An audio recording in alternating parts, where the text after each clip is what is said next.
everybody, and welcome to Trackalicious. We have a very exciting stream for you tonight. We are doing some Le Mans Ultimate.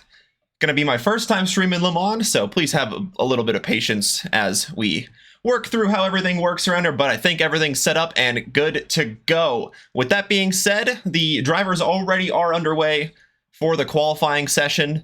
We've got about 16 minutes left, which means there's about 6.5 minutes left for the GT3s before the hypercars head out on track. We've got Fuji this week in Japan for a 60-minute multi-class race. So without further ado, let's head down to Fuji Speedway in Japan and take a look at what's going down on the track. We've got Andre Lloyd here currently in second place in the LMGT3 category. Let's take a look at the pole position leaders in a little bit more detail. The pole position time is a 137.695, currently set by Chagas, but Ruotsalainen just bested that by a whole 1.1 seconds. And now the time to beat is a 136.565, set by Ilbo in the BMW. So yeah, the first 10 minutes of this session will be the GT3s, and then we will have the hypercars out on track next. This is Luciano Icazzo, currently in third place, going around the final sector of the track. This is the classic Fuji layout, so there is no chicane, so this turn number 10 here at Dunlop is going to be extremely quick, and the drivers do not have to cut back in until turn number 11 here before going down the hill and then back up a little bit. This officially is turn 14 and 15 with the chicane layout, but we'll call it turn 13 for this alternate layout before sweeping into Panasonic, the final corner, before going onto the really long main straight at Fuji, one of the longest straights in motorsports. It's almost a mile long, not quite as long as a few other racetracks, that is for sure, but still nonetheless one of the longest ones in motorsports, and it's a great overtaking opportunity as well into turn 1, but that is not what the drivers are focused on right now, as this is qualifying. Luciano unfortunately dropping back to 4th, with a few drivers improving. Lloyd able to get his 55 Ferrari up into 2nd place, Chagas improving up to 3rd, Icazzo in 4th, Souza in 5th, Cruz 6th, Wicks in 7th, the two Porsches 6th and 7th, Gomez Beira in the 777 in 8th, Santos in 9th, Brown in 10th, Albabora in the 11th place in the number 81, Elmer and Almeida and Mafat still yet to set a qualifying time so far. But things can change very quickly here. The times are tumbling and the camera's shaking as all the drivers are going by us here at the moment. This is Gelson Cruz representing the Manthey livery on the Porsche here. He's going through sector 1, that's turn 3, called Coca-Cola. A lot of these corners more so have sponsor names, or they're just kind of very named after what the corner is. For example, he just went around 100R there, named after the radius of the corner. And then he approaches the hairpin because it's a hairpin here at turn 6. Go Gelson is the chant from the chat here, going through turn 10. Very tricky, bottoming the car out over the curbs. The sparks are flying. Really fun to see all the sparks fly in the Le Mans Ultimate Sim. Not too many more attempts left for these guys, with just 2.5 minutes left in their qualifying session. Cruz will certainly look to improve. Oh, and there's a spin at the final corner, and that'll not help his chances of improving on this lap and on the next lap as well, because that will cost him dearly. Javier Gomez Beira also returning to the pits here in his Aston Martin. Arlen Santos currently in 9th place, just in the top 10, 2.3 seconds off of pole position, but still out on a flying lap and has room for improvement, that is for sure. We'll see if he can climb any higher into the top 10 than he is at the moment.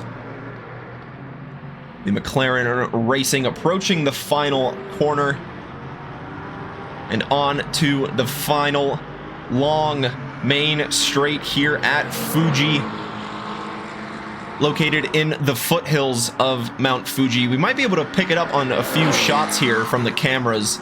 Certainly a few of the onboards will be able to pick that up as Santos goes up to the line and is not able to improve on his personal best at the moment. Andre Lloyd also just crossing the line, not able to improve. Still half a second between him and Ilpo Ruotsalainen at the top of pole position for the moment. Felipe Chagas in the Proton Racing Mustang pulling off to the side of the road, satisfied with his qualifying time. Good enough for 4th place at the moment. Erlon Sosa also in the pits here. Darren Wicks unfortunately spinning out here. I believe that's going through Sector 2. If that's not the final corner, that I believe is Sector 2. And yeah, approaching the hairpin, going through 100R, losing control of the rear end. Darren Wicks unfortunately losing that lap at the end there, so he will not be able to improve from 6th place.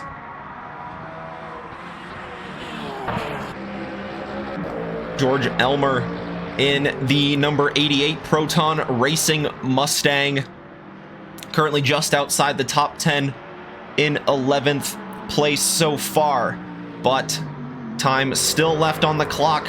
Want to be cautious there. Oh, and going wide at the corner of turn 10 and hitting the barrier. A pretty heavy crunch there, but fortunately for him, the simulation will repair that damage pretty much instantly, and he will get that car back out for the race, I am sure. Ilpo Ruotsalainen going through the first sector here, negotiating just a little bit. Oh no, sorry, that's the final sector. That is turn 13 and now approaching turn 14. We'll see if Ilpo can improve his time at the top and really put a stamp on his performance here. Already half a second clear of the Ferrari in 2nd place, up to the line. How high can he go? He just is going to practice a pit stop in the BMW instead. Happy with the time he has set at the top of the charts.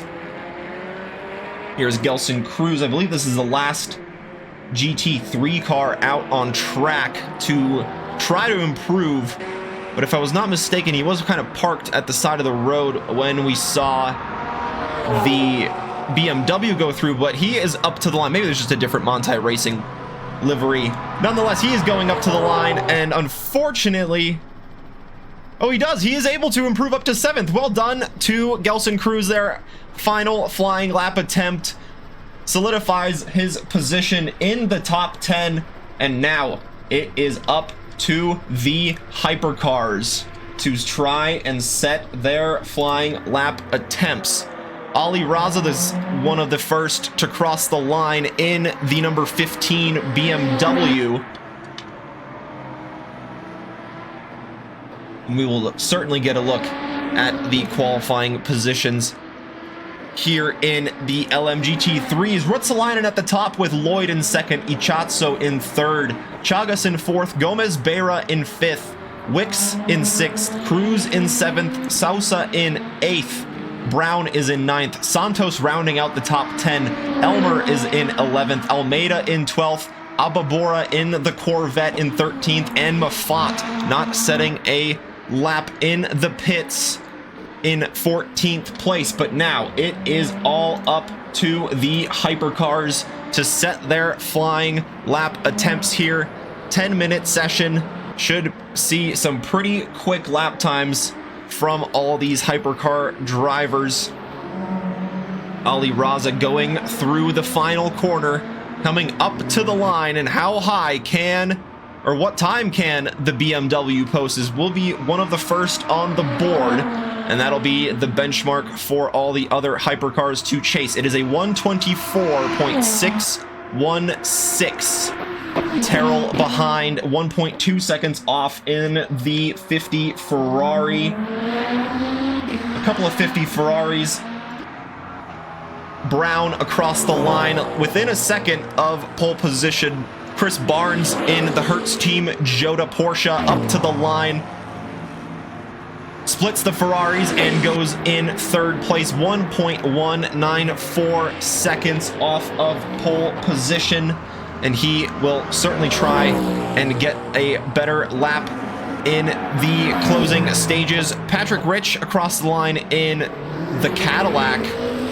Cadillac Racing number 2 across the line in 7th place, 3.1 seconds off of pole position, with Provolone also in the Cadillac in 8th place, Standret in the Alpine in 6th, Torre in 5th, Terrell in 4th, Barnes in 3rd, Brown in 2nd, and Raza still has the time to beat for the moment. A 124.616 is the time for all of the drivers to chase down. And there is Parker Standret here, the 36, a little bit stranded, doesn't want to clip the walls, doesn't want any damage on that front splitter of the Alpine. And unfortunate to see they're out of 300R. The Alpine just not able to maintain the grip. Out of the corner, Spencer Brown up to the line. We'll see if he can improve on his second lap. Not quite yet on this one, because maybe he was just saving up a bit of battery in the car to line up another lap. A bit of a lockup into turn 1 as well from the Ferrari driver. Carlos Torre in the number 38 Hertz team Jota car will improve on his time and get up into 5th place. Barnes improves and gets past Brown, and the second of the 2 Porsches, the number 12, will improve up to 2nd place for the time being. Just under halfway left in the qualifying session. The brakes are glowing red hot on the Porsche here of Carlos Torre.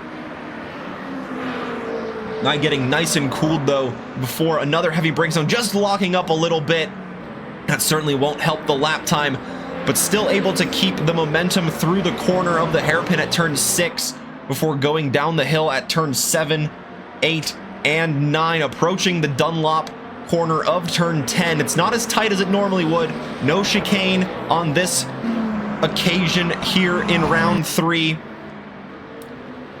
Around Fuji Speedway, a 2.8 mile track, 16 corners for the official layout. We'll call it 14 since the chicane is missing on this layout, and it's probably a little bit shorter than 2.8, probably around 2.7 miles, but nonetheless still in the foothills of Mount Fuji. Carlos Torre up to the line.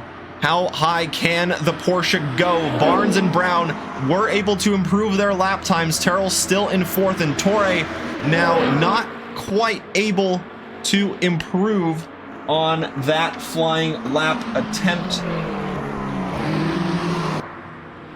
Spencer Brown going through the hairpin of turn 6, and now negotiating's turn 8 and 9 down the hill into a slightly medium braking zone at turn 10. Again, not as tight without the chicane present. Don't want to run too wide. We've seen a couple of the GT3s run wide and lose a bit of traction there. And so now Spencer Brown avoiding that same fate in his Ferrari AF Corsa machine. The number 50 now going up to the final corner at Panasonic. Nice and wide for a good entry into the apex. Wants to maximize the exit for this long run down the 0.9 mile long straight at Fuji. Goes up to the line, currently sits in 3rd, and he jumps the Porsche, but the Porsche is right behind on track. And can Chris Barnes trade positions with the Ferrari again? He's up to the line, and they do it once again. There is just hundreds of seconds separating the Porsche and the Ferrari, and they got pretty close to Ali Raza's time, within 0.2 just the top 3 separated. So not really too much, yeah, separating the top 3 there. Jason Provolone now up to the line in 7th place at the moment. And we'll see if he's just not quite able to improve on this lap. He has the fellow Cadillac of Rich in front, also separated by just a few hundredths of a second are the 2 Cadillacs, and the Alpine 3.1 seconds down in 8th place for the time being. Let's see if we can get a lucky onboard ride here with Ali Raza. We sure can. He's coming up to the line. Let's see if he can improve his lap time in the BMW. Long grandstand off to the left-hand side there. Absolutely jam-packed full of fans for the 6-hour WEC weekend that Fuji hosts. Usually the finale of the WEC Championship, so providing lots of action more times than not. Ali Raza, let's ride on board with the lap. We saw him go through turns 1 and 2. Oh, and gets a little bit wiggly into turn 3, and that is the qualifying session unfortunately over for the BMW. Chris Barnes also in the pits. Spencer Brown pulling over. Not quite able to improve on his lap time attempt. Will only qualify as high as 3rd unless his teammate in the other 50 Ferrari, Jake Terrell, can change things up. He is approaching the final corner, taking the apex just fine, and now using all of the power he has available, the battery combined with the internal combustion engine, going up to the line. How high can he get his Ferrari? He does improve his time by about 0.4 of a second. Now he's within half a second, and he did cross the line before the checkered flag waved, so he has time to go around for one more flying lap attempt here.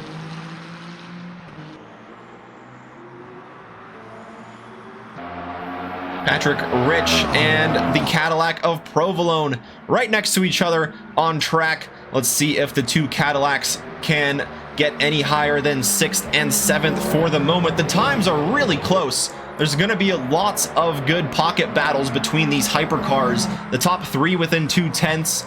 Oh, and unfortunately for Provolone, not taking turn 13 as well as he would like. And it looks like maybe a bit of a lockup. And same with Patrick Rich here, running wide in the final corner, but still blasting it down to the line. How high can the Cadillac go? Currently in 6th. Can he jump his teammate? Currently in 6th. Rich in 7th, up to the line. And I don't think he was able to improve on that lap attempt. Locking up the brakes and avoiding the wall there. Very well done indeed. Jake Terrell not improving and just deciding to pull off and go into the pit lane. And same with Parker Standret, or Standret. Apologies if I'm not saying that name correctly, but Parker here in 8th place, pulling off at the end of the pit lane. And that is the qualifying session complete, with all of the drivers now in the pit lane.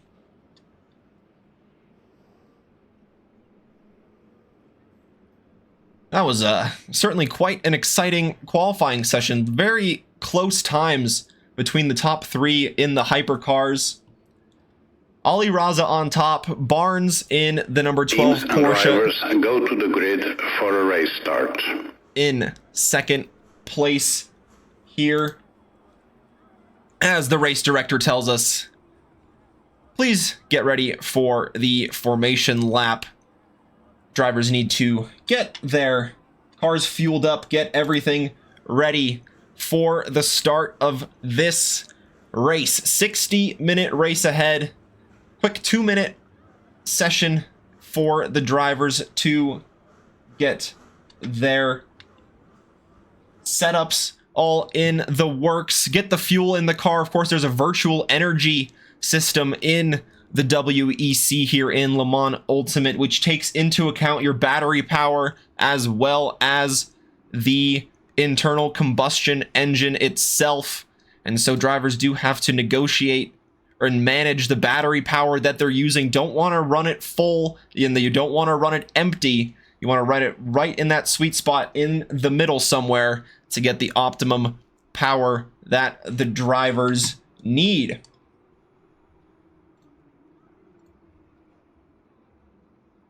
And now we just kind of wait here for the drivers to get set up. Let's remind ourselves of our starting grids. Ali Raza on top in the hypercars, Chris Barnes in second place in the Porsche, Spencer Brown, the top Ferrari hypercar, in third place, Jake Terrell in fourth, Carlos Torre in the second Porsche in fifth, Jason Provlone in sixth, Patrick Rich is in seventh, and Parker Standret, the car qualifying in eighth place of the hypercars. And then the LM GT3s, their qualifying session was first. Ilpo Ruotsalainen setting a very competitive lap time for the GT3s, half a second clear of the field. Andre Lloyd in second place in the Ferrari, Luciano Ichazzo in third, Felipe Chagas in fourth place, Javier Gomez Beira in fifth. Darren Wicks will line up in sixth, Gelson Cruz in seventh, Erlon Sosa in eighth, Philip Brown lines up alongside him in ninth. Arlen Santos will be the the final driver in the top 10 of the LMGT3s. George Elmer in 11th, Robert Almeida in 12th, Jailson Ababora in 13th, and Justin Moffat in 14th. And the formation lap is underway here.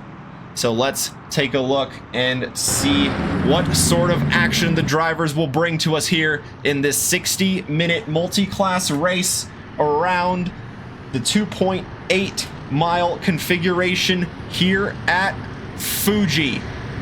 Just trickling up to the line here at pit limiter speed, and the green flag will wave just now, and that releases the drivers, and Chris Barnes gets a really good getaway. Ali Raza stranded a little bit on the line, might have to tuck in behind the two Ferraris side by side. Jake Terrell looks like he has the inside here. That's Spencer Brown on the inside. Ali Raza gonna take the lead again through turn one. The Porsche running a little bit wide. Brown taking advantage, moving up into second place in turn one. The Alpine with a fantastic start as well, jumping from eighth all the way up into fifth place at the start. The Porsche of, I believe that is Torre, dropping back down the grid into eighth place, and Chris Barnes unfortunately giving that position to one of the Ferraris, and maybe a little bit of a bump from the other one.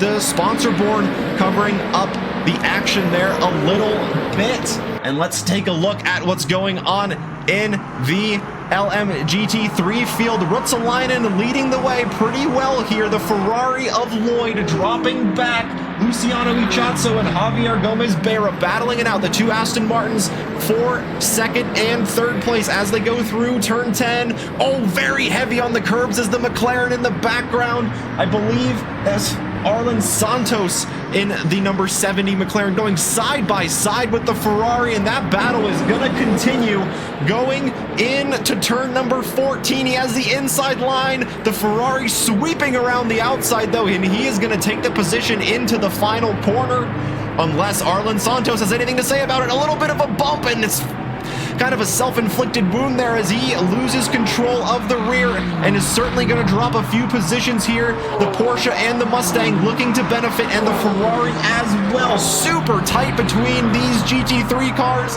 Four-car battle going into turn one. Who will benefit from this?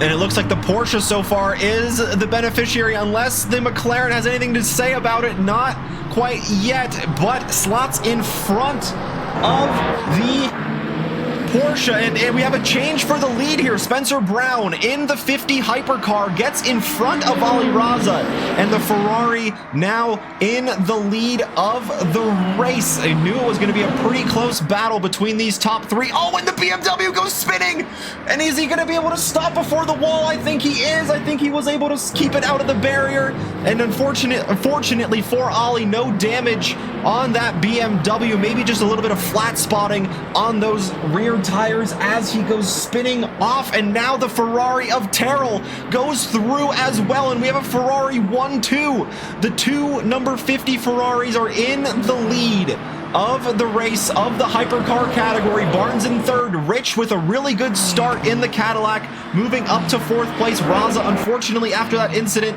dropping back to fifth place, but is still within touching distance of this battle for the top three.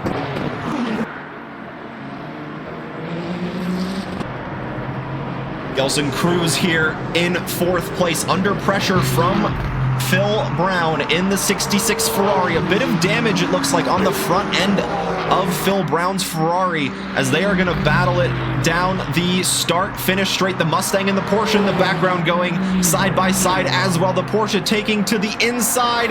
The Ferrari pushing the Porsche to the inside, but the Porsche is having none of it, forcing himself, giving himself a little bit more room in the Ferrari, running a little bit deep, trying to get the overcut, but the Porsche gets a really good exit there, and Cruz maintains that fourth position for the time being.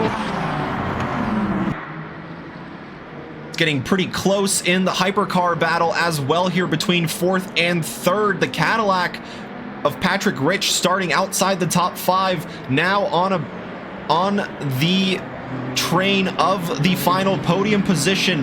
Barnes currently occupying that spot, running a little bit wide. Oh, there's a bit of a wiggle from Rich as well, coming out of the final corner, and they are gonna run it down to the line. The Cadillac sounding super mighty with that naturally aspirated V8. Of course, having a little bit of a hybrid boost as well, but the noise of that V8 is unlike any of the other cars on the hypercar grid, as he is going to try to get close to the bumper of the Porsche in front, but not quite able to get the move done into turn one on this lap.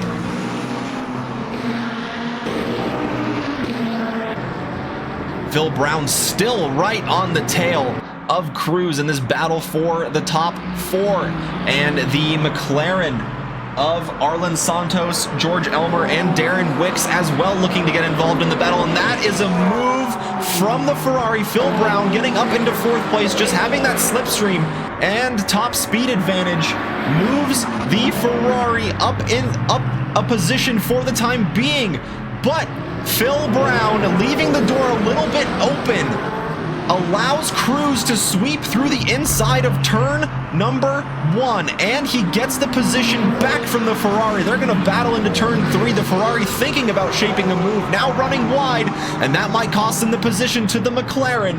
And George Elmer also pretty close there in the number 88 Ford, looking to pounce on any opportunities. We've got a yellow flag there, and that was the hypercar Porsche of Carlos Torre we saw working his way through the field.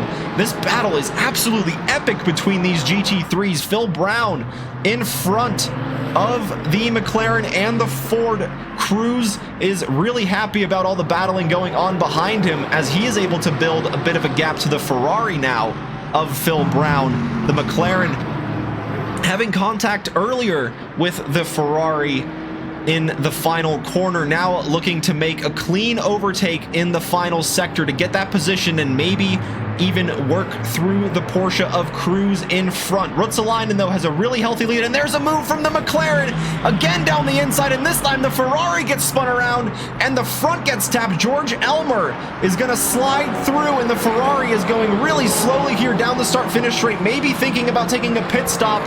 That might be a pretty good amount of damage on the Ferrari. The McLaren just kind of sending a move from the back, going into that vortex of death, as it is so like to be called, where the driver is always going to be closing in on that apex and kind of can't really see and is blinded going into the apex. There is, of course, a pretty sophisticated radar system in LMU for the drivers to use as an aid, but it is not always perfect, and it's always hard to predict if a driver is going to send anything from that far back.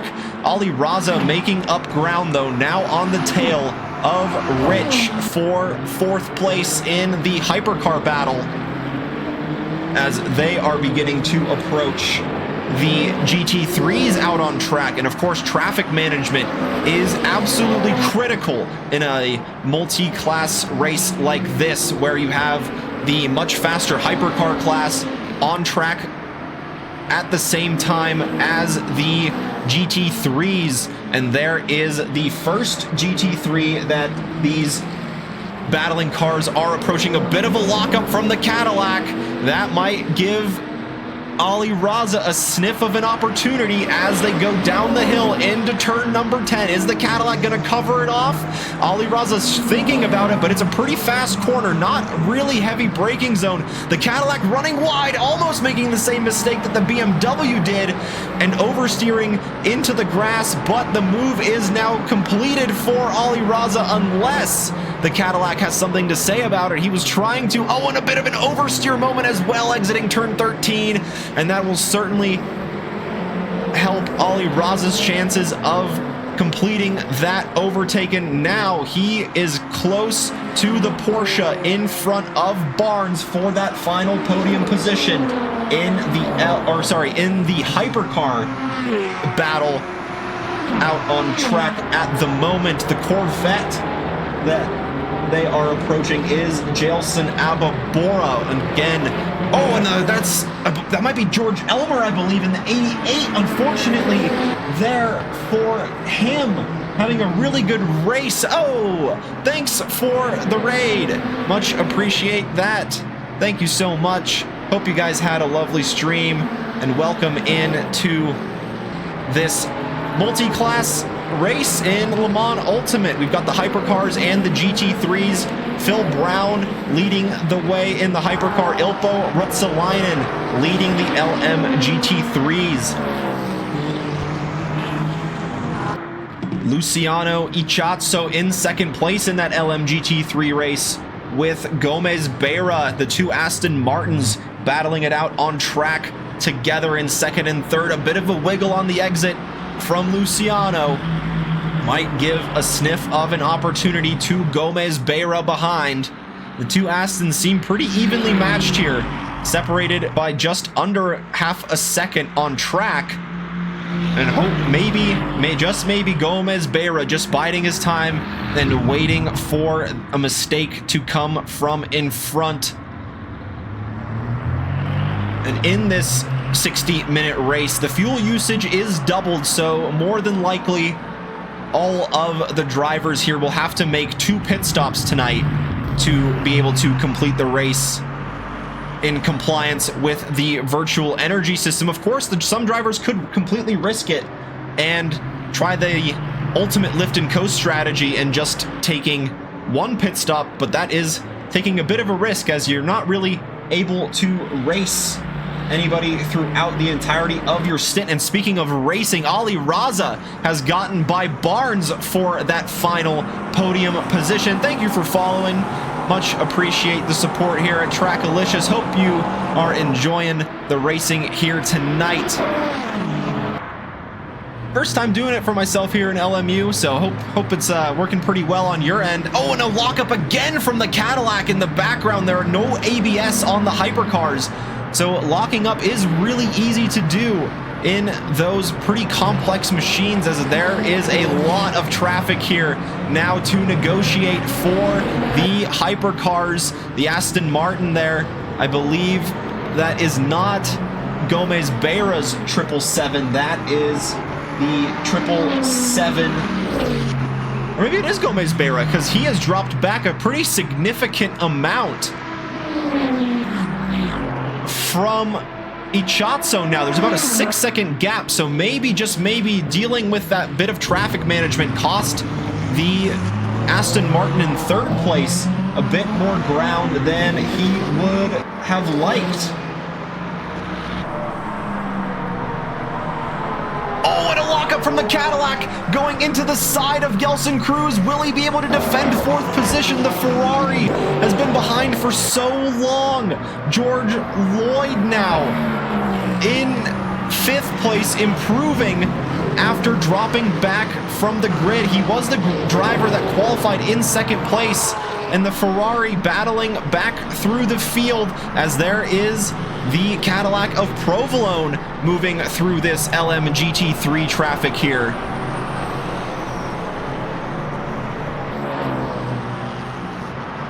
And oh man, this GT3 battle here for 4th, 5th, and 6th just will not stop providing action. And it is always a different bit of cars, as it looks like, unfortunately, for the number 70 of Arlen Santos dropping back a few places, as well as George Elmer. We saw him stranded at turn 1 as we were tuned into a different battle.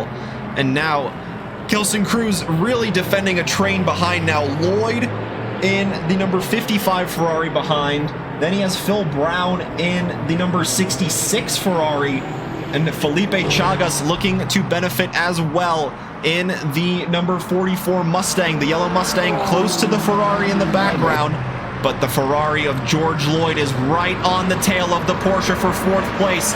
And there is a hypercar here, the Alpine, trying to negotiate this and going through, weaving all the way from side to side to get back onto the racing line. And let's see if Cruz can defend the position once again into turn 1. He can! Down the inside.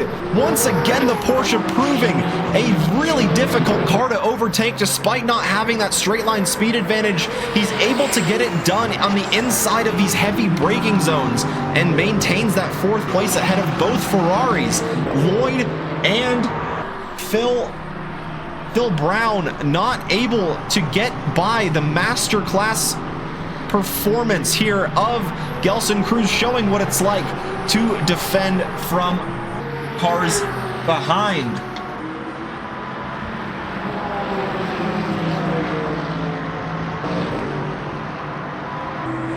Phil Brown trying to get on the tail of that battle for 4th and 5th place. Does have Felipe Chagas for company behind, though, and will certainly want to keep an eye on the Mustang. And unfortunately, we do have a DNF from Carlos Torre in the number 38 Porsche. So just 7 hypercars remaining in the grid here. Absolutely fantastic 4-car battle here, all the way from 4th to 8th place. Or sorry, 4th to 7th place, that is.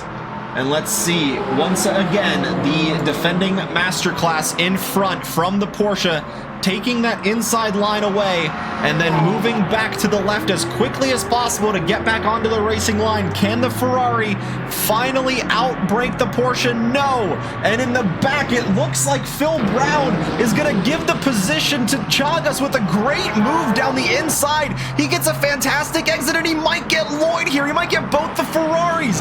He sends it into turn 3, but he goes a little bit deep. And now Lloyd sweeps through, and now through 100R. They're going to go side by side, a bit of contact. Oh, and almost gets a wheel on the rest. They're 3 wide, and the Ferrari on the inside goes spinning. That's Phil Brown's Ferrari, unfortunately for him. That contact sending the black Ferrari, the number 66, spinning, and Felipe Chagas gets the 2 Ferraris in the first sector of the lap.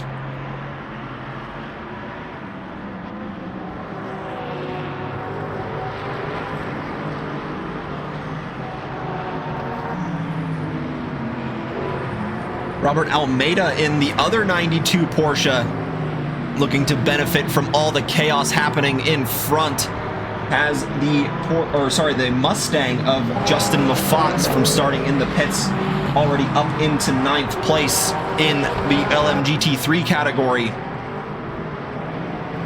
And unfortunately for Phil Brown, he has dropped back to 10th place. We can see him just in the back of shot there in that black and red Ferrari. A lot of damage sustained on the front end, pretty crumpled up front end on the Ferrari.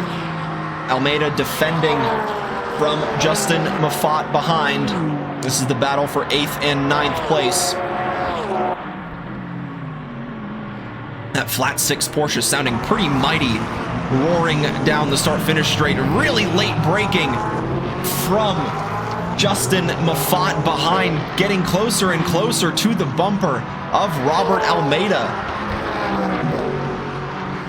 Porsche might have to start thinking of taking a few more defensive lines here, as the top speed of the Mustang might be pretty evident down one of the longest straights in motorsports, that 0.91 mile long straightaway during the start-finish straight at, oh, I almost said Suzuka. This is Fuji.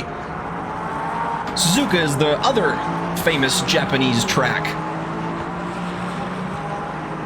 But no, nonetheless, racing around Fuji here, the classic layout, avoiding the chicane at turn 10, which turns it into a pretty high speed, low turning radius corner where it's a pretty difficult overtaking opportunity, whereas before, even maybe with the chicane, it also is a pretty difficult overtaking opportunity. You kind of have to line up a move, really be smart about where to position the car there before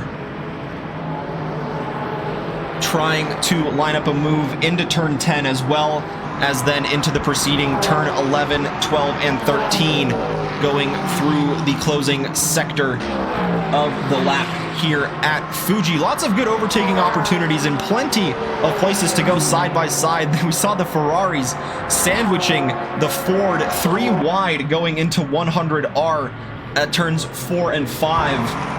And unfortunately, the inside Ferrari, the 66, just dropping back down the order a little bit, but is still pretty close to this battle for 9th and 10th, not too far off. And up in front, Felipe Chagas is able to get through the Porsche. He has done what no Ferrari has done yet so far in the race, and that is overtake a Porsche for 4th place. And now Cruz defending 5th from Lloyd in the number 55 Ferrari after starting in the top 3 was Andre Lloyd, still on the tail of the Porsche. And he will look to replicate what Felipe Chagas did the lap before and overtake the Porsche. But the Porsche is looking pretty racy. Might have lined up a move into turn 1, but not quite close enough to do it. Good defensive maneuver from the Mustang, able to stay out in front for the time being. And now the Porsche in a bit of a sandwich here. Does have a bit of a slipstream help from the Mustang in front, and he elects to stay in that slipstream. And the Ferrari now has the inside line going into turn 1. And is this the opportunity that Andre Lloyd was looking for? Does have the good speed advantage, but the Porsche's lining up a move to the inside. The Ferrari defends it though. And is this...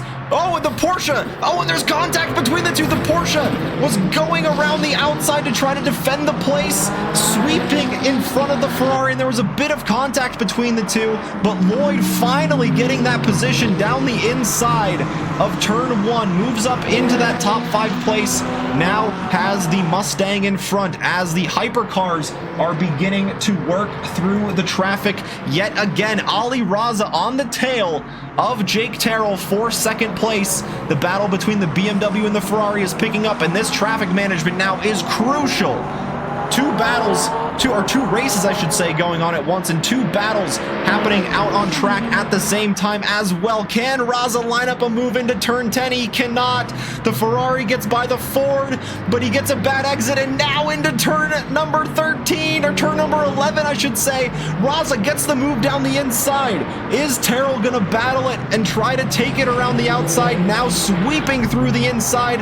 Ali Raza pretty comfortably, more than a car length in front, slots his BMW back up into 2nd place, and he will look to close that 4-second gap to the lead of Spencer Brown in the other 50 Ferrari, currently out in the lead of the hypercar race.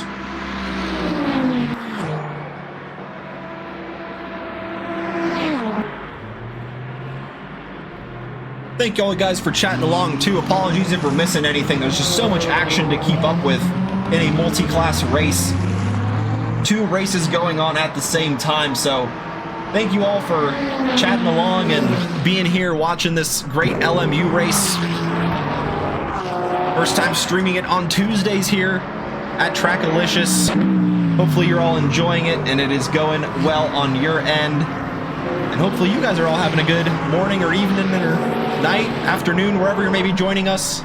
Hope all is going well and you are enjoying this 60-minute multi-class race. That is Chris Barnes in the number 12 going through Andre Lloyd in the Porsche 963 hypercar, going past the Ferrari 296 GT3, and now he is on the charge to catch up to the cars in front. The gap opened up a little bit here between Lloyd and Chagas for that battle for 4th place in the GT3s.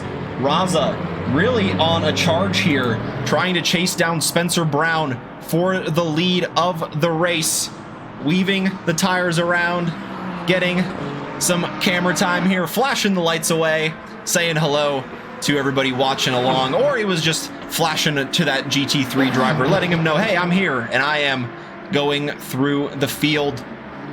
Going into turn 1 here, just about 24 minutes completed, or sorry, yes, 24 minutes of the race completed here so far, almost halfway through the race. Nobody has come into the pit stops just yet, and so we will certainly wait to see where everybody will come out after that. In fact, we can take a look at the number of pit stops, and it doesn't look like anybody in the top 5 of either class has pitted just yet.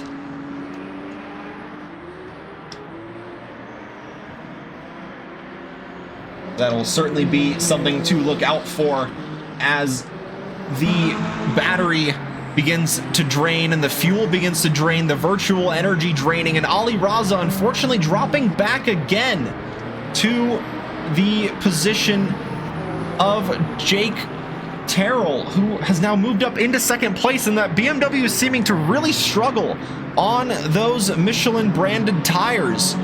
Just not quite able to get the rubber down. Of course, we saw that spin earlier, and right as we mentioned pit stops, the top 3 all come into the pits, and we will take a look and see what sort of pit stops the Ferrari crews and the BMW have in store for us here. Of course, collisions are enabled in the pit stops, so you don't want to crash into the cars in front during these critical pit stops. The Aston Martin going really confidently into the pit lane in the background there. From 2nd place is the 27 of Ichazzo. A lot of drivers in the back there going down the start-finish straight. Many of them coming into the pits. A lot of them staying out on track. Jason Provolone being one of those in the number 3 Cadillac. He will move up into 2nd place in the race as Chris Barnes is in the lead of the hypercar race. Still yet to complete a pit stop. Gomez, Beira, Cruz, and Wicks out in front in the LM GT3s. Sousa joining that mix as well. All of the other GT3s are in the box currently. And Ilpo Ruotsalainen was the leader before all of the pit stops as well. So it'll be interesting to see where he comes out relative to all of his competitors. Had a pretty comfortable advantage out in front as well. So he should be pretty comfortably out in front as after the pit stops. Oh, excuse me. When all of the other GT3 drivers do eventually come in to refuel and top up on their virtual energy.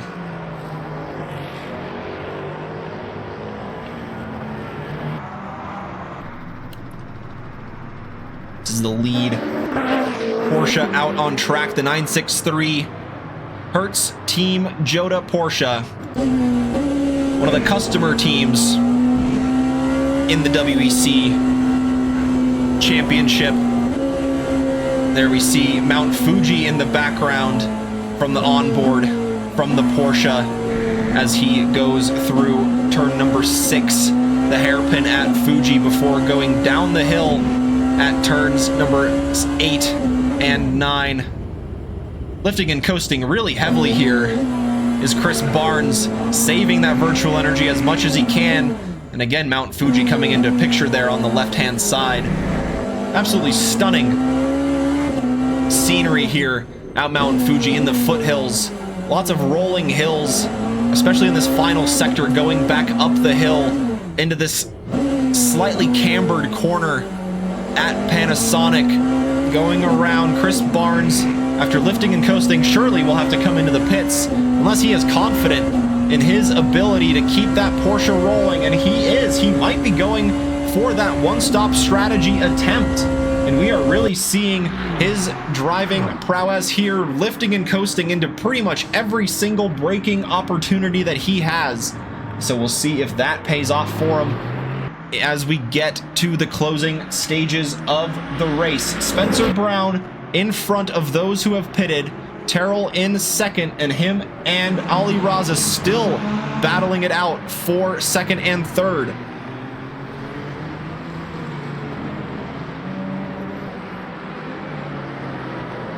Just approaching a little bit of traffic is Terrell and Raza.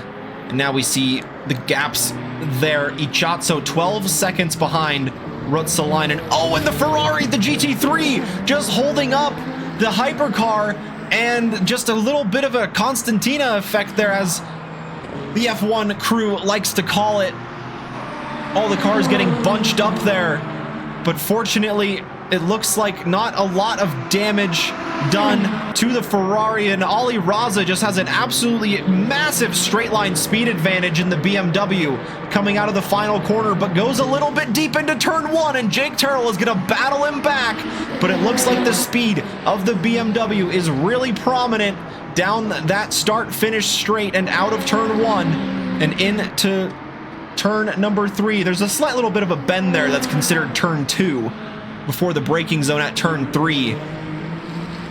But nonetheless, oh, and a lockup from Raza, not helping his tires at all. And we have seen Raza make little mistake after little mistake. Unfortunately here, that one big spin cost him a lot of time. He's able to get a lot of those positions back, but still locking up from time to time, running a little bit wide, running a little bit deep into a few braking zones as well. So Jake Terrell will certainly look to try to stay right on the tail of the BMW. Oh, and a bit of a drift from him as well, as the total energy sign covers up the action. A bit of sparking from the splitter at the front of the car as well. And right as we say, wants to stay close to Raza in front. That unfortunate incident happens where he just has a bit of an oversteer moment exiting turn number 14. Or 13, I should say. And yeah, unfortunately for him, dropping back down the order a little bit. Barnes in the pits from the lead of the race. Provolone in as well on the lap before. And so now this will be the first round of pit stops completed for everybody. Chris Barnes might be able to pull off that one stop if he is really consistent with that lift and coast strategy. He was able to stretch his stint out to right around the halfway mark, and now he will try to do the same with just under halfway left in the race, under 29 minutes even, for him to try and pull off that one-stop strategy and make it work here.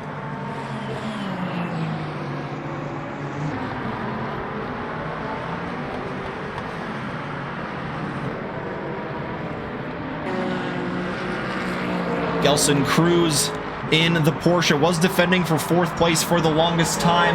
Now in 6th place with the Porsche of Darren Wicks, taking that top 5 position away, and George Elmer in the 88 Ford in a top 5 position now as well. Maybe a bit of an early pit stop from George Elmer, seeing him up the grid, or up the order I should say,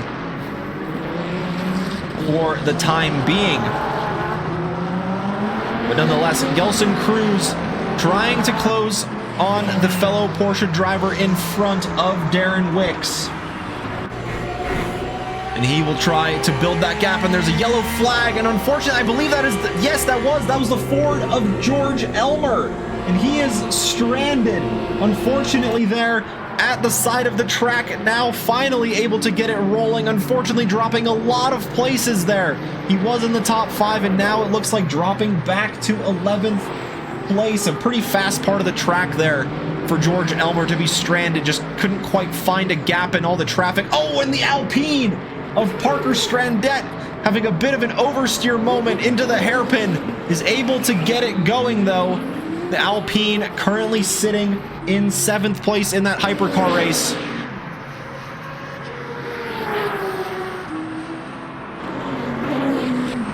And unfortunately picking up a bit of damage, more than likely, to those rear tires, having that drift slash oversteer moment in the hairpin. And again, running a little bit deep in the braking zone at turn number 11. The Alpine, I must say though, one of the coolest sounding cars on the grid. It sounds very futuristic. Lots of turbo noise, lots of battery noise. Very different from something like the Cadillac, which just has a brute force sounding V8, which is probably one of the best sounds, but I'll say the Alpine has one of the coolest sounds. And then the Ferrari, of course, under heavy braking, has that big heavy one. Oh, and there's a bit of a lockup going into the pit lane as well, unfortunately, from the Alpine there, of Parker Strandet going into the pits, maybe fixing those tires and getting new rubbers on before going back out on track. Santos in the number 70 gets into that top 5 position. It looks like, unfortunately, for the number 91. Oh, my apologies. 91 was yet to box and now is in the pit lane. Darren Wicks in the pits in the number 91 Porsche. So Darren Wicks in the box, Gelson Cruz in 4th, Santos in the McLaren, now back in a top 5 position. The Porsche there of Barnes trying to negotiate all of this traffic, finding the best line in the faster hypercar.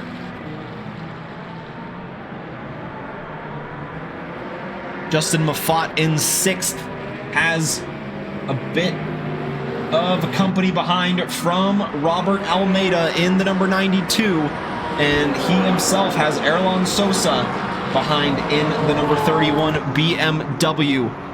Currently sitting in 8th place, but will certainly look to pick up any pieces that he can of any of the battling going on in front at the moment.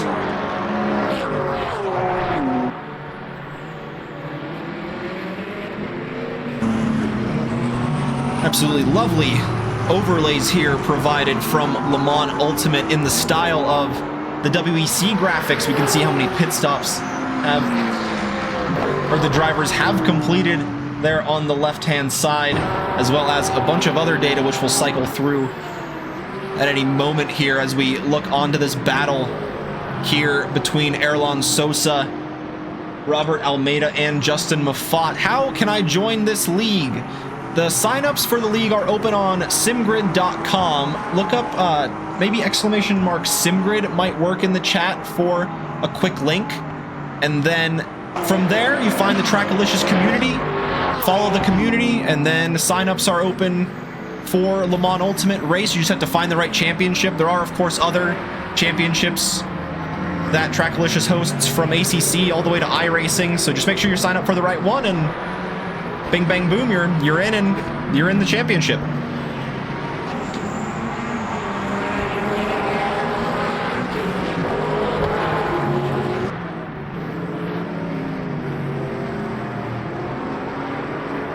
And yeah, of course, do feel free to ask any questions in the Discord as well. Thanks for the follow, Saints. Hope we're able to see you out on track after you get signed up for all this stuff. Hey, look at that. I think the link worked. So yeah, just click on that link and try to see if you can find the correct LMU championship. I believe they opened up a few more slots as well after all the registration got booked. So there should be a few slots available in both the Hypercar and the GT3 classes for the upcoming races. This is race 3 of the 5-round championship. Next week will be at Interlagos, and then the finale, I believe, will be at Le Mans.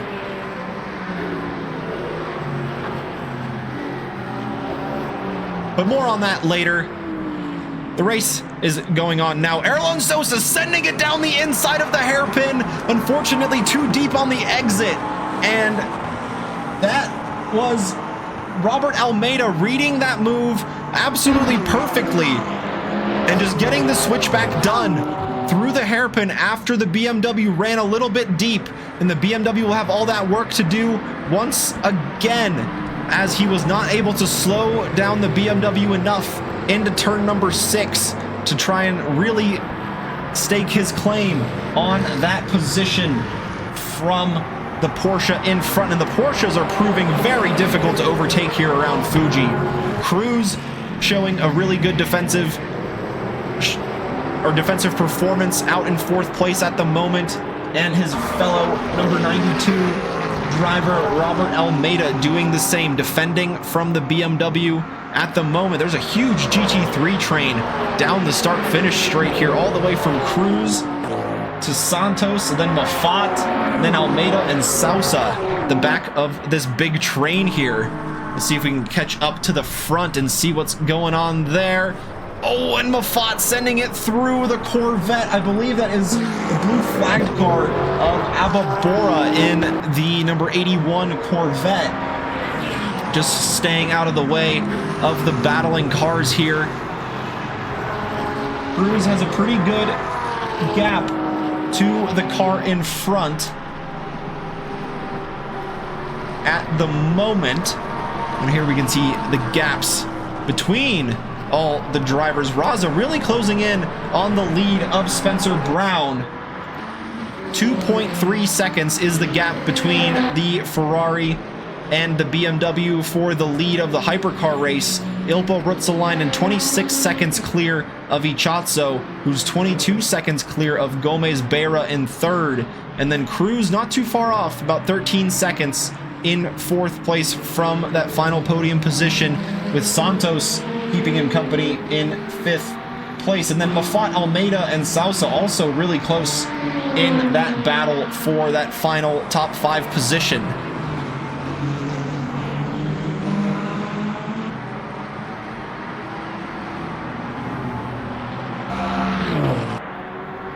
Here's Javier Gomez Beira.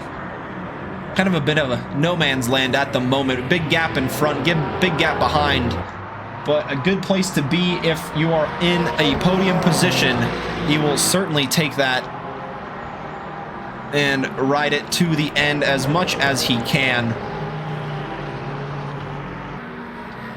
Have had a pretty good battle with the number 27 in 2nd place earlier in the race, but that battle just kind of unfolded a little bit after the traffic started to go through of the hypercars. And the gap really opening up after the pit stop here as well.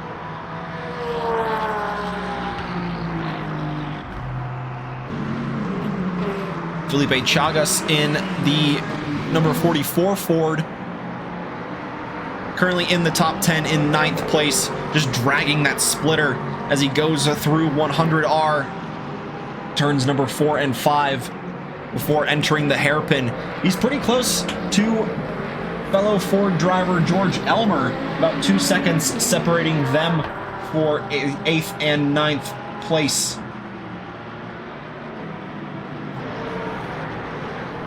The GT3 battle for the top 5 just opening up that slight bit, just about a second or so between all of these drivers, but pretty much all of them from 4th to 7th place.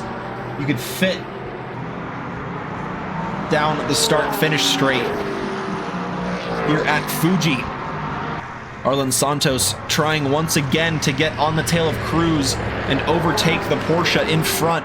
We've seen it earlier in the race, but he just wasn't able to do it quite yet. And the battle for the lead of the hypercar race is picking up as Ali Raza is within a second of Spencer Brown for the lead of the race. On a bit of a lockup there from the Ferrari going into turn 1, but able to control the car and slow it down without burning off too much of that rubber. Having a bit of traffic in front as well. Will certainly want to clear them as efficiently as he can, and hope maybe a bit of an error or miscalculation from Raza in doing the same with the traffic will give him a bit of that gap advantage, but both of them are sticking close to each other, overtaking the same GT3s where they need to. And Spencer Brown will certainly look to keep the front of the BMW as far away from his rear end as possible as we ride on with the tail of the Ferrari. Negotiating a bit of traffic here, it looks like. Yep, that's the battle here. Oh, and there's a bit of a lockup into turn 13 going up the hill. That's the number 70 of Santos, who's battling for that top 5 position here. Spencer Brown looking like he was able to avoid any big incidents after that lockup into turn 13. The gap opening up just that slight little bit to Raza now, as their battle will certainly continue here in the closing 20 minutes of the race. Just over 16 minutes left, and definitely one more pit stop left for those who are trying the long strategy. Maybe just Chris Barnes, the Porsche in 4th place, might be trying that lift and coast strategy and just going for that one-stop race. We'll ride with the 499 prototype Ferrari of Spencer Brown to see what he has behind him for company in the BMW M Hybrid of Ali Raza, trying to get back into the lead of the race after qualifying on pole position and had a bit of a spin, but able to keep it out of the barrier, dropping back a few places, and is now right on the tail of where he used to be, out in front in the lead of the race, and he will definitely want to take that position back. But Spencer Brown putting up a really good defensive show here, just keeping the BMW out of dive bomb distance and being really confident himself on the brakes. Oh, and there's a bit of a tap on the 777 there. Unfortunately for Gomez Beira, it's getting spun out by the number 50 Ferrari. Just a bit of a miscalculation there from the leader of the hypercar class to the car in 3rd place, and that might bring Cruz right on the tail of Gomez Beira for that battle of the podium in the LMGT3 category.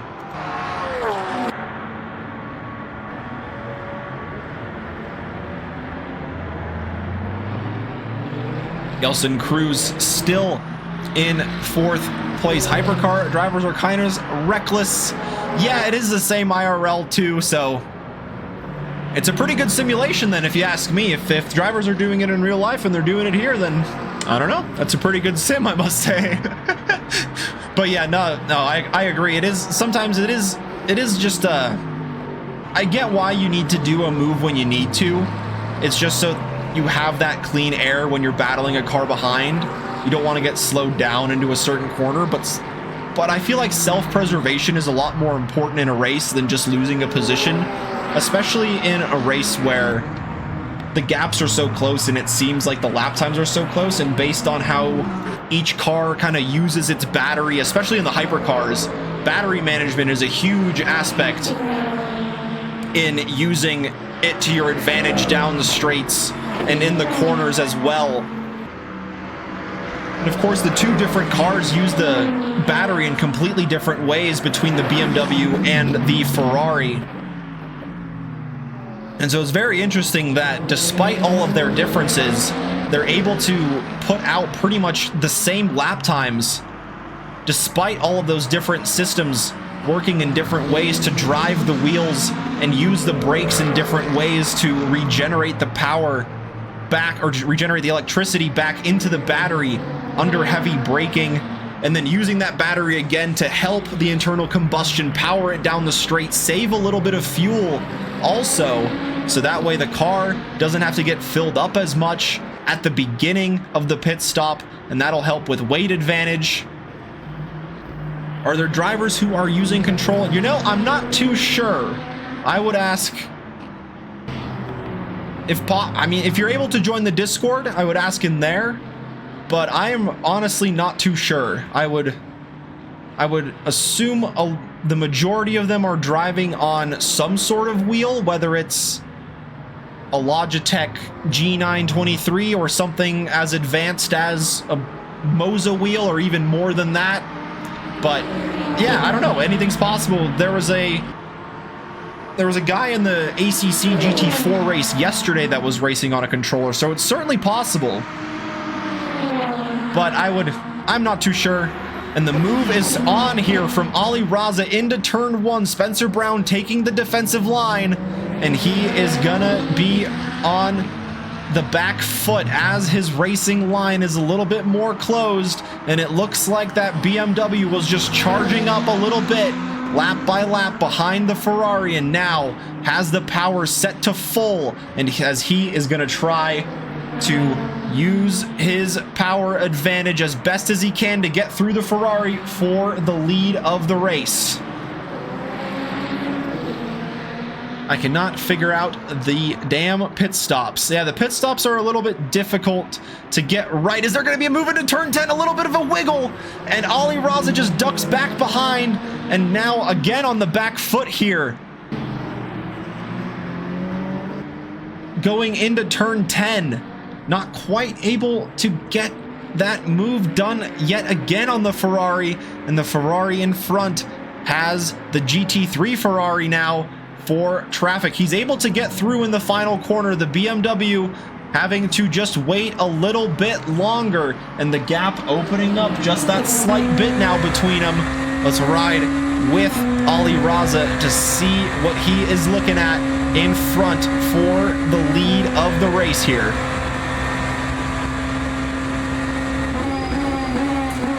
I pitted, but it didn't put any fuel in, and it still let me leave. I believe you have to... There's two different values, I believe, that you have to set. There's one, the value that you change in the MFD is the value that you will leave the pit box with, if I'm not mistaken. But I know the pit stops have famously been pretty glitchy, where they give people the wrong tires and stuff, as the top two in the hypercars here negotiating a bit of GT3 traffic as well, going through sectors 2 into turn 10. They go very speedy corner there, avoiding the heavy curbing on the inside here, braking into turn 11, and now sweeping through the hills, going up into turn 13. The camber kind of breaking away at the apex, so it's pretty tricky to get the power down.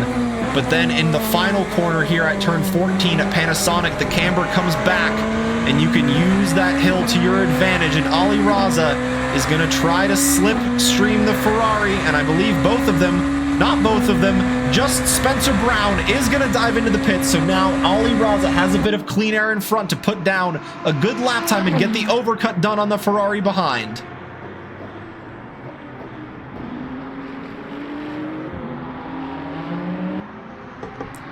And yeah, LMU is certainly a confusing game at the moment. I'm sure there will be a lot more coming out and a lot more in the works to help develop all those pit stop issues and stuff that they've been seeing and people have been dealing with. So hopefully they're able to, yeah, kind of work those issues out. The two leaders on track here together.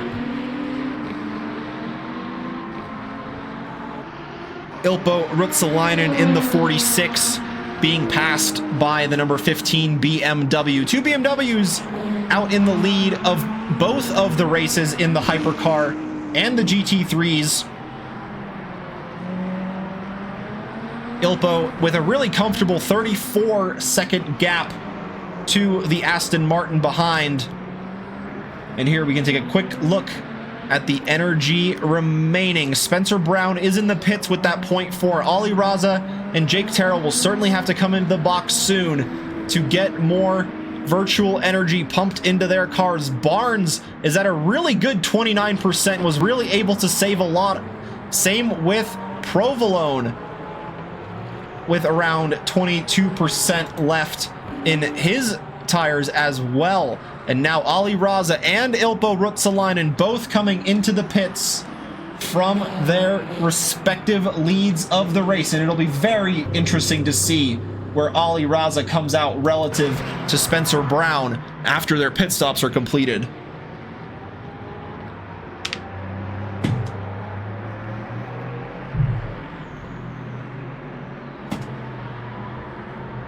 Apologies, folks, just getting some things situated here. And there we can see what tires all the drivers are on as well. Mostly medium tires is the choice for the hypercars and the GT3s. The yellow walled Michelins are the medium tire, and then the Goodyears in black for the GT3s at the bottom there. Raza, though, it did look like he had the hard tires on before the pit stop. And he does come out in front of Spencer Brown and Jake Terrell on the hard tires, actually, after the pit stops, it looks like here. But Ali Raza gets the overcut done, and he is in the overall lead of the hypercar race, unless Chris Barnes can take his Porsche all the way to the finish line with the amount of energy that he has left in the tank. Remind you, he is at around 24%. Ali Raza may have overfilled his car up a little bit to 37 with that virtual energy. Brown riding with 22 will have that weight advantage in his car, and Terrell and Provolone might need a pit stop as well if he wants to get to the end of the race here.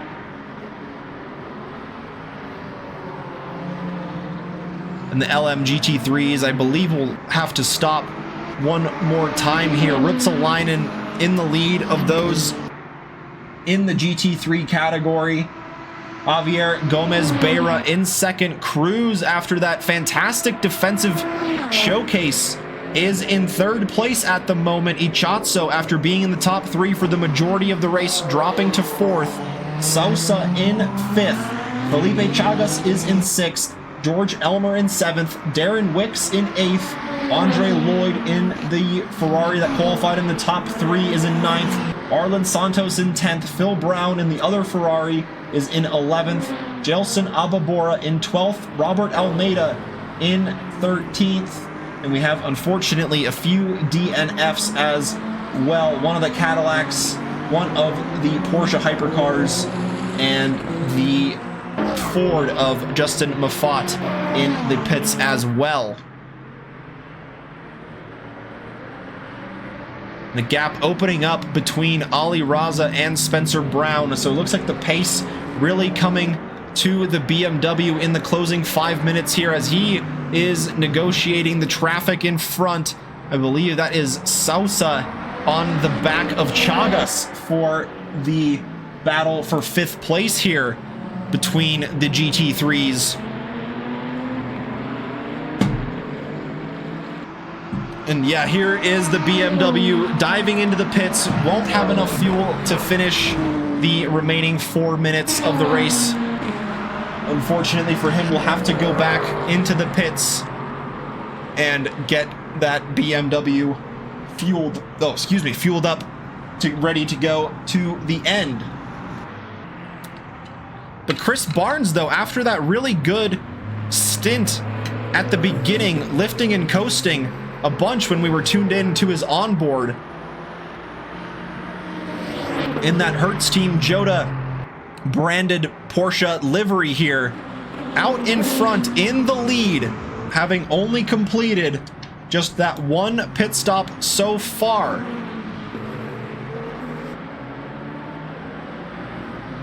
It says Ali Raza has also only completed one pit stop, but I don't know if I believe that figure, since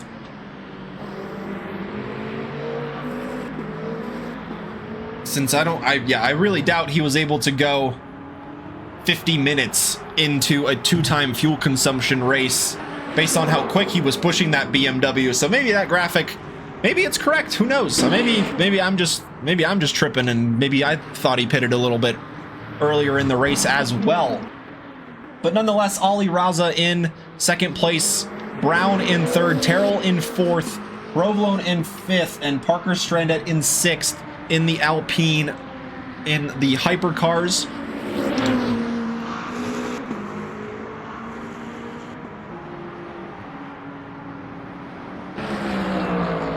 And there is Javier Gomez-Beira in the pits.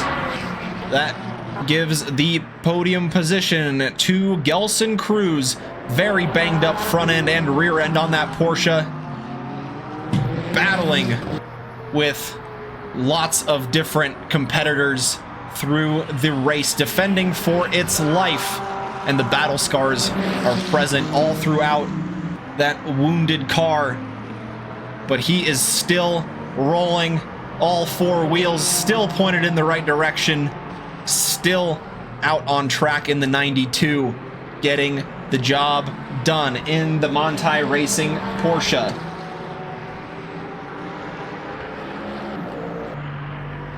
Gaps here kind of just opening up in the closing stages of the race. Take a look at the hypercar field here, seeing how many pit stops everyone completed. Unfortunately, Provolone not able to get his Cadillac to the end, just coming into the pits for another stop at the end of the race there. And it looks like Barnes will have more than enough to get his Porsche home in the closing stages of the race. Just 1 minute to go in round 3 around Fuji in the multi-class 60-minute race here at Trackalicious. Hard tire is the choice for Jake Terrell and Strandette for the race here today. And here we can see the LM GT3s. Ilpo Ruotsalainen comfortably in the lead by nearly a minute from Ichazzo in second place, who is getting closed down by Gelson Cruz here, who is in third place. There is the Aston Martin in front for second place. The battle is really picking up here in the closing stages of the race between Cruz and Ichazzo. And this battle is really picking up here as the timer will certainly hit 0. And I think the Aston Martin is just running out of fuel. And that is the position change for Cruz. And he gets up into second place now. Fantastic driving from the Porsche driver in the GT3 class, as well as the Porsche in the lead of the hypercar class here. This is Chris Barnes going around for one more lap around the 2.8 mile track in the foothills of Mount Fuji in Japan. Negotiated the hairpin, so he's about halfway done with the lap here. Fantastic drive from him, and unfortunately for Luciano, he is going to have to dive into the pits to complete another lap. Oh no, he's just going to pull off to the side and wait for the leader to go through. And that allows Felipe Chagas in the number 44 Mustang. And he is all the way into the barrier there. I'm not sure if the race is completed or not, Felipe. I still think you have a lap to go, as Chris Barnes comes up to the line. He is going to take the checkered flag for the overall win in the hypercar category. The number 12 Hertz Team Joda pulls off the one stop and gets the race win in the hypercar class here this evening at Trackalicious. Ali Raza back on the podium in second place. Spencer Brown also finding his Ferrari on the podium in third place in the AF Corsa. Jake Terrell in fourth in the fellow competitors' Ferrari here. Ilpo Ruotsalainen in the number 46.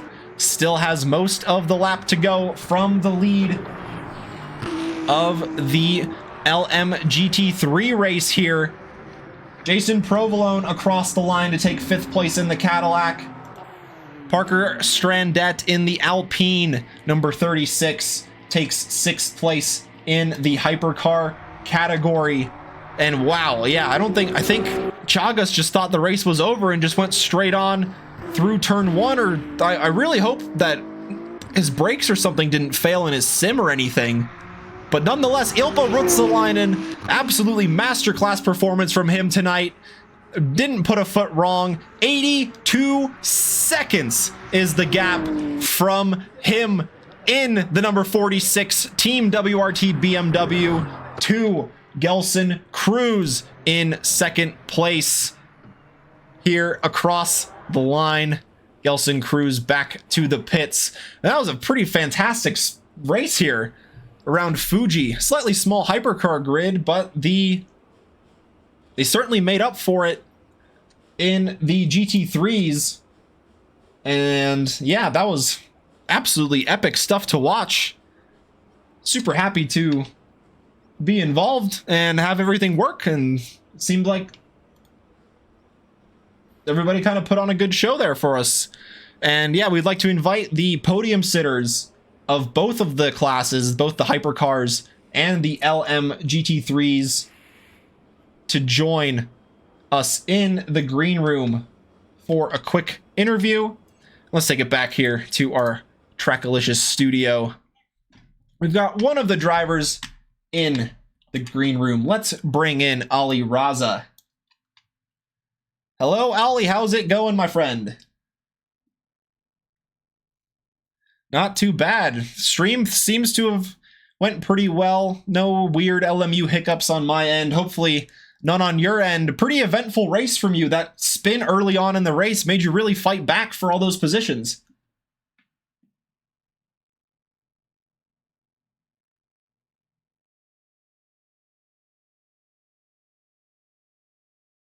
Yeah.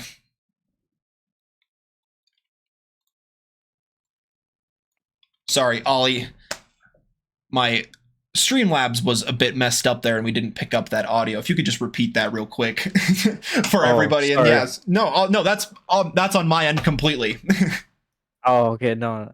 Yeah, I think in the second lap I pushed too much and I went a bit off the track and the rear just spun out on me. But you know, you live and learn, and it was a good fight back though, so made the race more interesting. I thought I had the win, but I think it seems like Barnes made some 200 IQ strat, or like he did a one stop. I'm not Yeah. sure what he Barnes did. did the one stop out in front, and Yeah.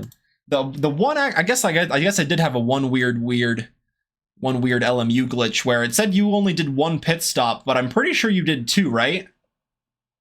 Yeah, I did Okay. two. Yeah, because for some reason on my graphics page it was showing up that you only did one, but yeah, I was pretty confident that you did two. But nonetheless, it was a pretty epic fight back. How is it fighting in the hypercars? Are you conserving your battery for some of it and then using it all to try and get that move done, or what's kind of your battery management like during those battles you have going on? In these hypercars, you don't really need to use like it's not like a push to pass type of thing. It's just like you gotta make sure it just you don't max your battery, because if you do, then you lock your brakes. So essentially, you just change the motor map here and there. I wasn't really using it to like overtake people. It was just me racing.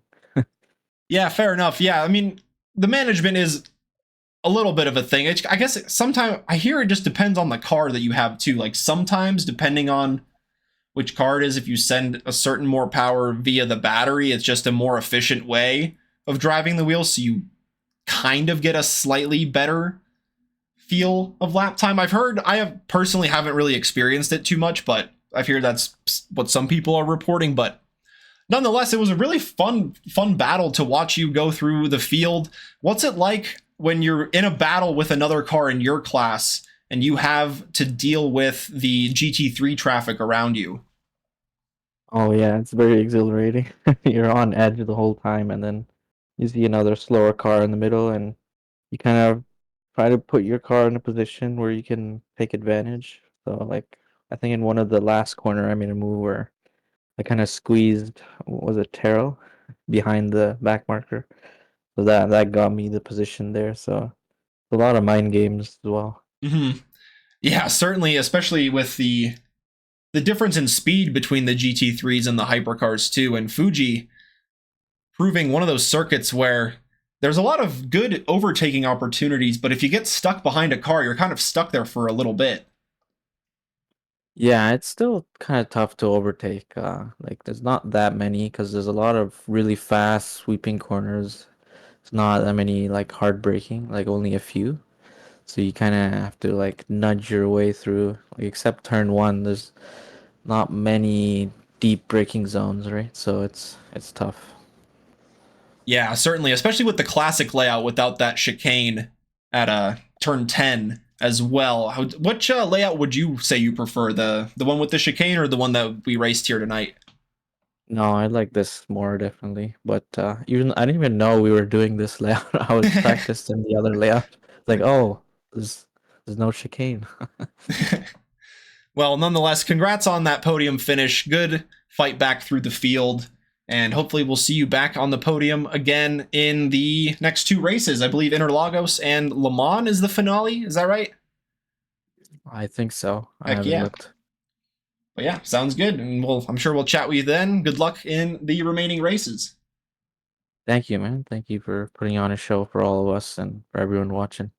Yeah, no problem. Hopefully everything went well for all you guys on the viewer side. Apologies about that Discord issue earlier. That was totally my bad on my end. I didn't anticipate that at the end there, and he was just muted. So, but nonetheless, repeated what we said before you guys joined there.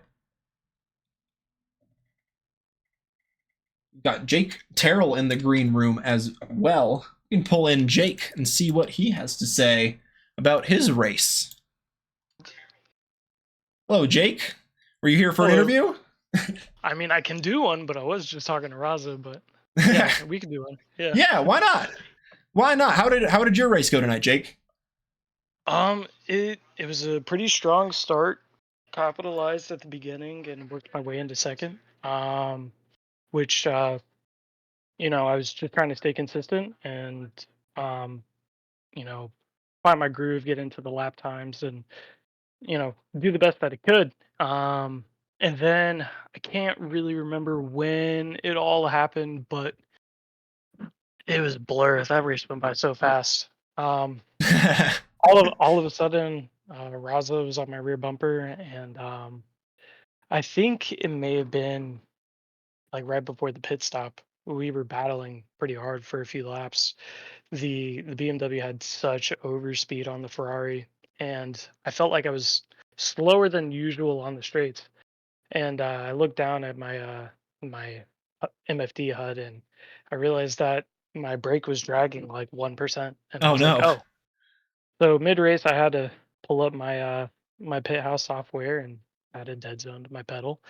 But um, I think it was coming out of the pits. Roz and I were battling again, and then coming into the last turn, it was just a misjudgment of the GT3 field, and I had to check up on the brakes, and Raza kind of sandwiched me in the rear end. And after that, I had rear suspension damage, and Oh no.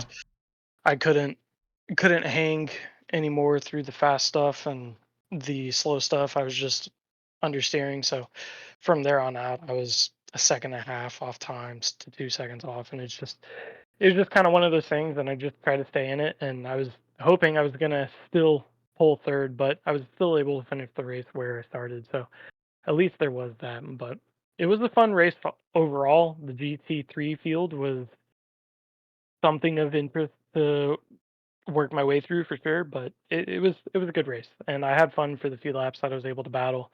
Um, I wish I had 2 more laps though. If I had 2 more laps, I really feel like I was able to uh, reel in the Ferrari ahead in third place, but because the last lap I pulled 3 seconds out of him, so if I had 2 more laps, maybe I could have done something a little more. But the way is with racing.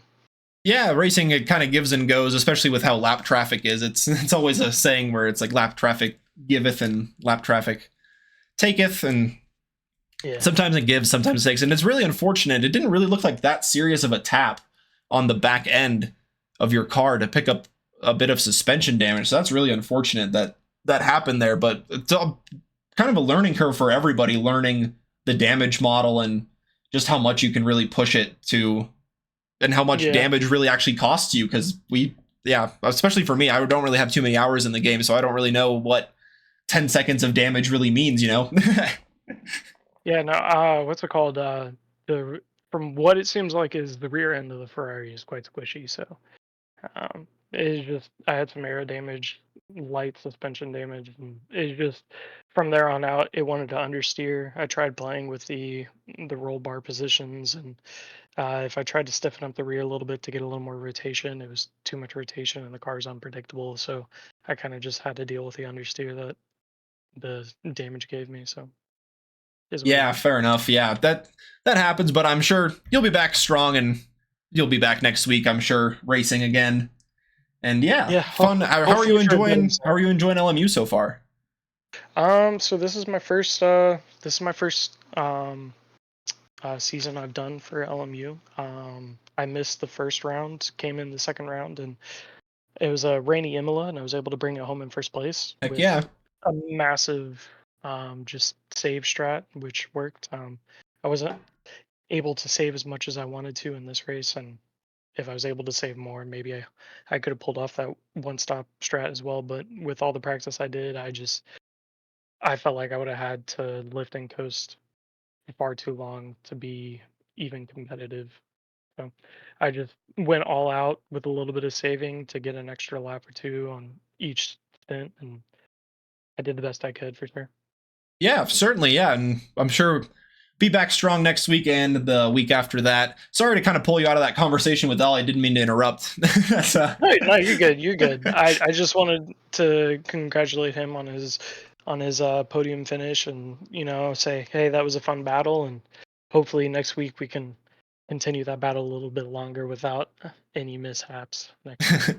yeah, right on. And yeah, we'll be hopefully be streaming that for you guys here next week as well. So do tune in and catch it back up again. And good luck in the remaining races and good chatting with you, Jake. Thank you. And yeah, that was super fun. Le Mans Ultimate working pretty well here. The overlays are really cool. I do enjoy how we can kind of change what different graphics we have between the intervals, and we can see what tires everybody's on and see how much virtual energy is left in the hypercars. So it's really cool. Actually, I really did enjoy using it, and it's pretty good software as well. So certainly looking to pick this back up next week when we go to Interlagos for round 4 before the finale. And I'm certain there will be another championship in the summer for Le Mans Ultimate as well.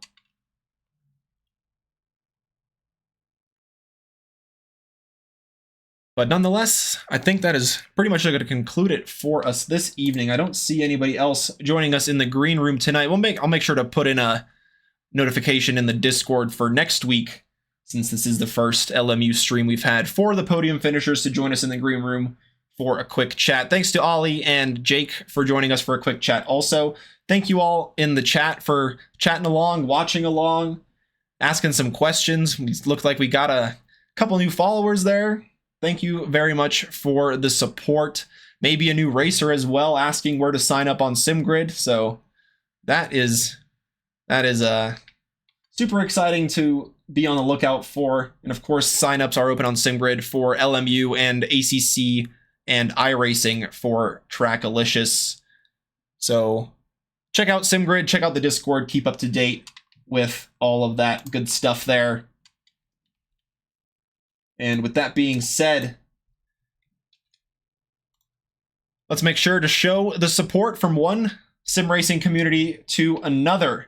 We're going to give a good friendly raid to friend of the community, this Dad's Bad. Stick around, he's doing some iRacing. Say hello from us to him at Trackalicious, and from wherever you are watching. I hope you all have a good morning, good afternoon, good evening, good night, wherever you are watching from, and we will catch you next time.